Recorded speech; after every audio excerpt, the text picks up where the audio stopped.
यहाँ सारे दोस्त हुए इकट्ठे बतखों रानी की नदी के पास। रानी पठानी भी और सारे जानवर भी। ये है बच्चों बतखों जो कि ठंडे नरम और साफ पानी में बहती है और छलांगे मारती है और डुबकियाँ लगाती है और खूब खुश होती है। इसी की देखा देखी सब जानवर आज इकट्ठे हुए। ये ज़राफ़ा भी, घोड़ा भी, खरगोश भी, गाय भी और नन्ही सी मुर्गी भी। इन सब जानवरों ने कहा कि हम भी बतखों की तरह इस नदी में तैरते हैं। लेकिन बच्चों आज इनमें से एक जानवर बह कर जाने वाला है क्योंकि उसको तैरना नहीं आता। तो देखते हैं आज इनका दिन कैसे गुजरने वाला है। प्यारे से बच्चों, ये है बतखों रानी। ये बतखों का काम है ठंडे साफ और बहते पानी में तैरना, डुबकियाँ लगाना, छलांगे लगाना। इसको देखते देखते बाकी सब जानवरों के दिल में भी ख्याल आया कि हम भी इस नदी में तैरने जाते हैं। तो रानी पठानी और ये सारे प्यारे प्यारे जानवर बतखों की नदी के पास इकट्ठे हुए। उन्होंने कहा कि हम यहाँ पे नहाते हैं। प्यारे बच्चों, ये बतखों आई और इसने कहा कि देखो प्यारे से बच्चों, तुम यहाँ पे मत जाओ। लेकिन किसी ने ना सुनी। ज़राफ़ा आया और पानी में डुबकियाँ लगाने की कोशिश करने लगा। ये लो, वो गया, बह गया बच्चों, बह गया।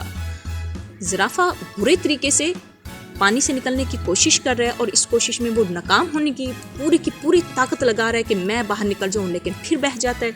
आखिर अल्लाह अल्लाह करके वो बाहर निकल ही गया और मुश्किल किनारे पहुँचा। ओह, थक गया है, सचमुच में थक गया ये ज़राफ़ा। अब घोड़े की बारी गई। घोड़े ने कहा मैं जाता हूँ और मैं देखता हूँ ये पानी मुझे कैसे रोकता है। चल भाई, ये भी पानी के अंदर छलांगे, डुबकियाँ और थोड़ा सा घबराया हुआ भी है। ये लो बच्चों, ये भी गया पानी में। लेकिन बमुश्किल ये घोड़ा पानी से निकलने की कोशिश कर रहा है। पानी से निकलो निकलो घोड़े, जल्दी निकलो ताकि और जानवरों की भी बारी है।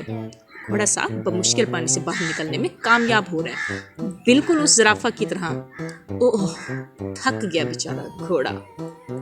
घोड़ा भी बाहर निकल आया। अब दूसरे जानवर उसकी देखा देखी दूसरे जानवरों ने भी कहा कि हम भी बाहर जाते हैं। ज़राफ़ा और घोड़ा तो दूसरे नदी के किनारे सुकून से बैठ गए हैं क्योंकि ये थक चुके हैं डुबकियाँ लगा लगा के। अब बारी आती है छोटी सी पठानी की और रानी की। पठानी ने कहा बहन तुम मत जाओ इस पानी में, कहीं तुम डूब ही ना जाओ। लेकिन रानी को आज जोश चढ़ा है कि वो पानी में नहा कर ही दिखाएगी। चलो भाई, अब आगे बारी रानी की। रानी नहाने की और इसमें तैरने की कोशिश कर रही है, नाकाम कोशिश कर रही है क्योंकि रानी को माहिराना तरीके से तैरना नहीं आता। उफ, बचाओ बच्चों, इसको बचाओ। डुबकियां लगाते रानी चीख रही है, चिल्ला रही है, लेकिन कोई भी इसकी मदद को नहीं पहुंच रहा। अल्लाह अल्लाह करके घोड़ा नीचे आया। घोड़े ने कहा देखो बहन, तुम ख्याल से ऊपर आने की कोशिश करो, मेरा हाथ थामो, मैं तुम्हें पकड़ लूंगा। घोड़े ने इसको सहारा दिया और रानी पानी से आहिस्ता आहिस्ता बाहर निकलने में कामयाब हो ही गई। ये लो बच्चों, अब आ गई बारी इस नन्ही सी मुर्गी की।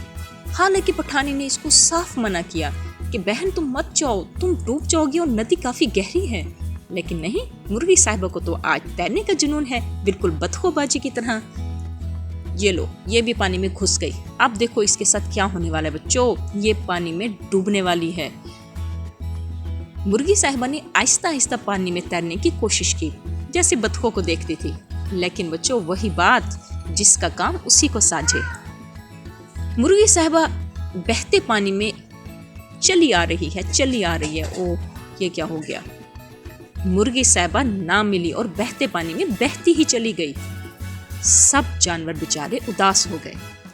रानी भी उदास निढाल पड़ी है।